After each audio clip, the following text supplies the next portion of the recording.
A number of things are happening in my life at the moment, which are somewhat unexpected, and I was telling a friend about it all the other day, and she said, "You have to read The Alchemist."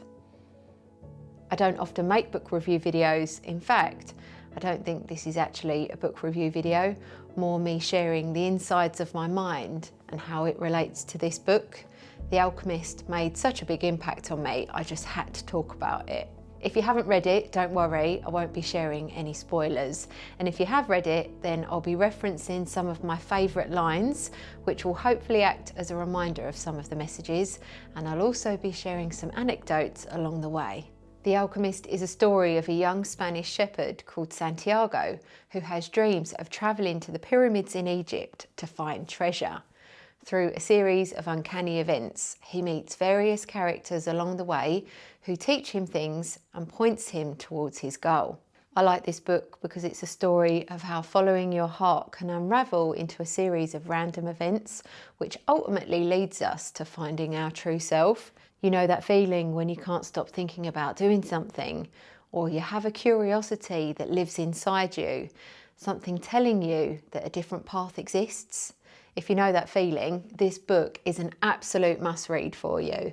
It all sounds a bit cliche, but it's a beautiful story, and at 161 pages, it's a short book and very easy to read.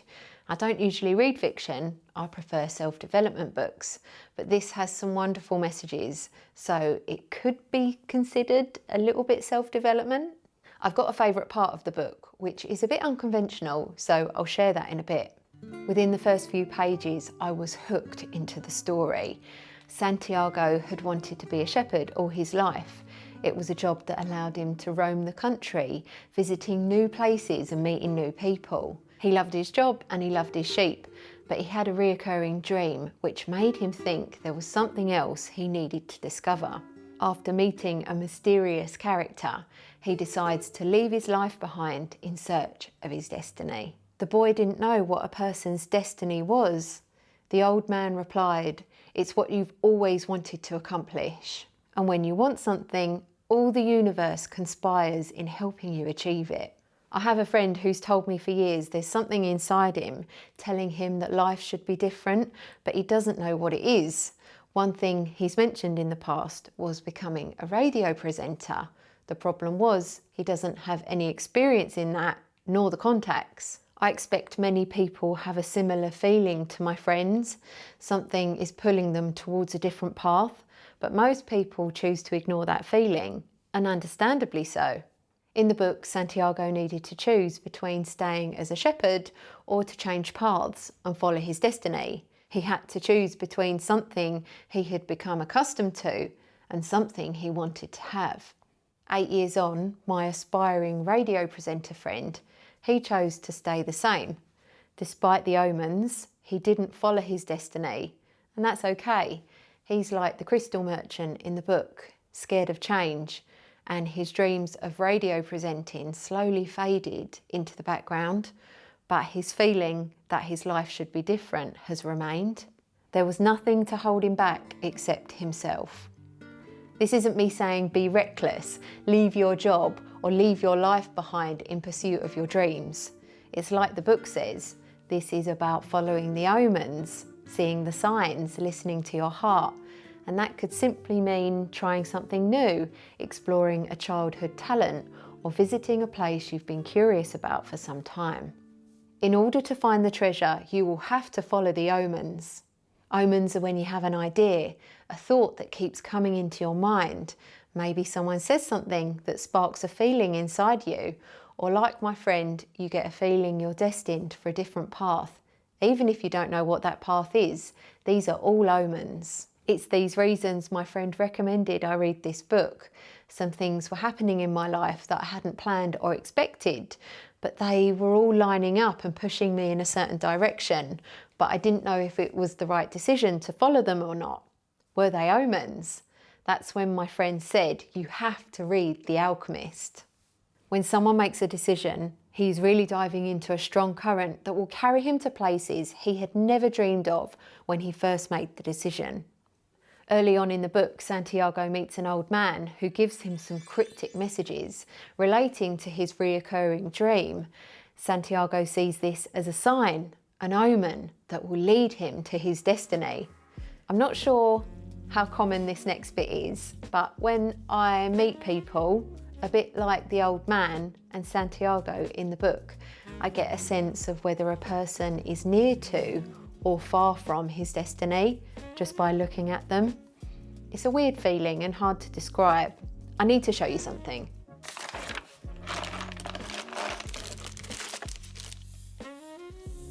This is us. We all have a certain frequency, and this is our dream, or as the book calls it, our destiny. When we don't follow the omens, our life can feel like this. Something isn't quite right, and we can't put our finger on it. But when we pay attention and follow the signs, this happens. Everything aligns. But just because it aligns doesn't necessarily make it easy, but it does make it feel right. I know someone who is an extraordinary photographer. His talent is a gift, one I believe he was put on this earth to do, but he tells me being a photographer is too hard. So instead, he's a gardener. He tries to convince me and himself that gardening is a creative outlet, just like photography. But we both know he's not following his destiny. He's living like this. This is where the story of Santiago comes in.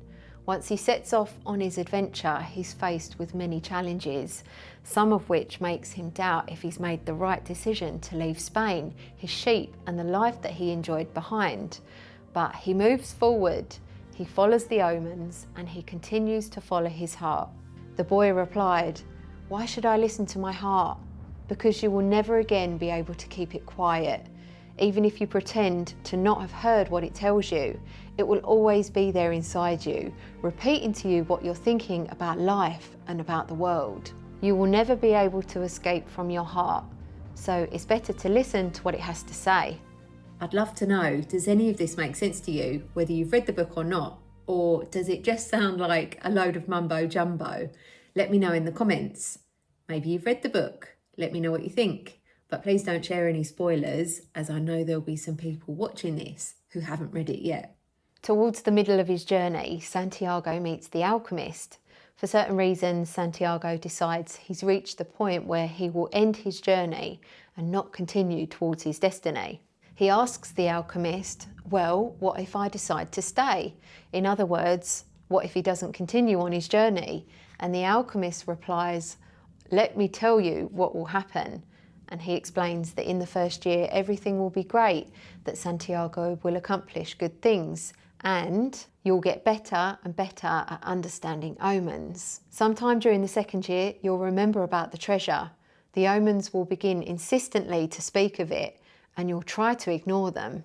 During the third year, the omens will continue to speak of your treasure and your destiny.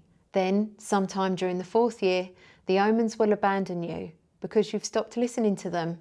You'll spend the rest of your days knowing you didn't pursue your destiny and that now it's too late.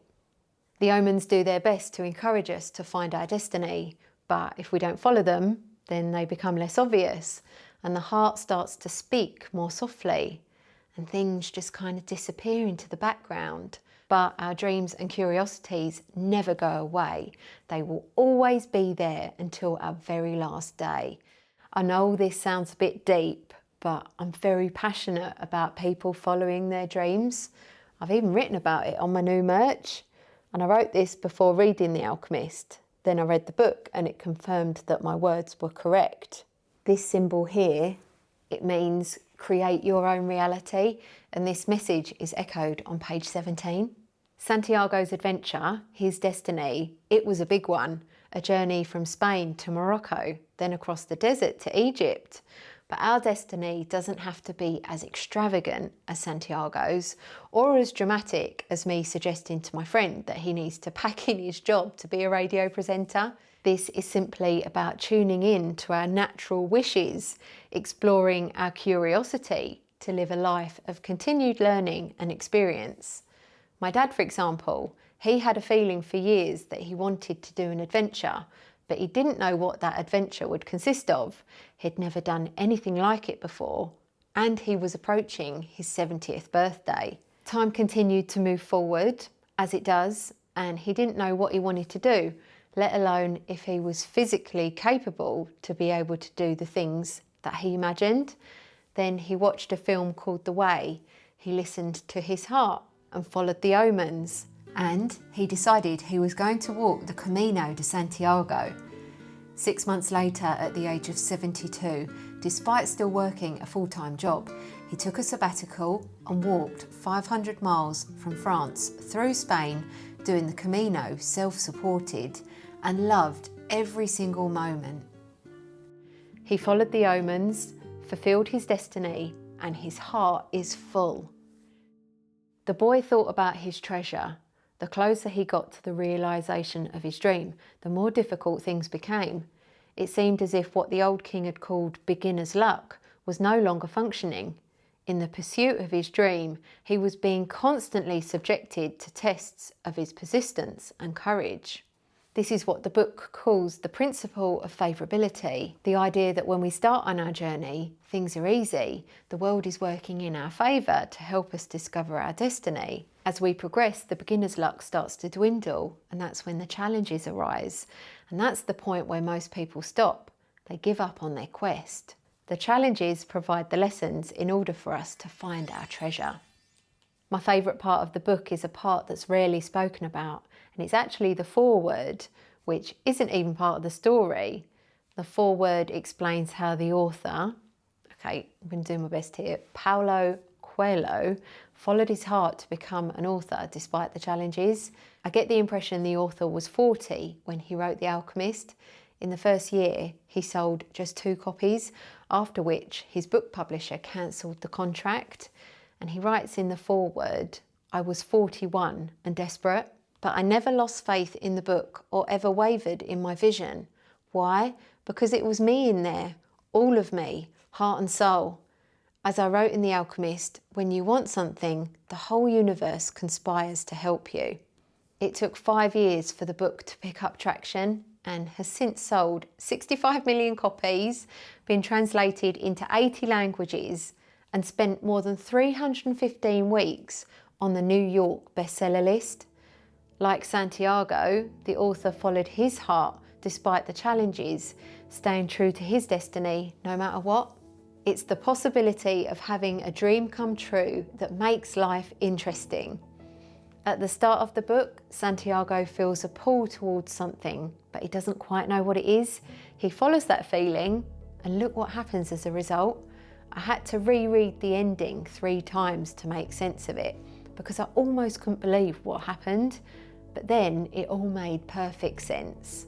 If you have a desire bubbling away inside of you, a reoccurring thought about something that just keeps going over and over, or maybe some things have happened to you that you can't quite work out, read The Alchemist, because life wants you to achieve your destiny. It's true.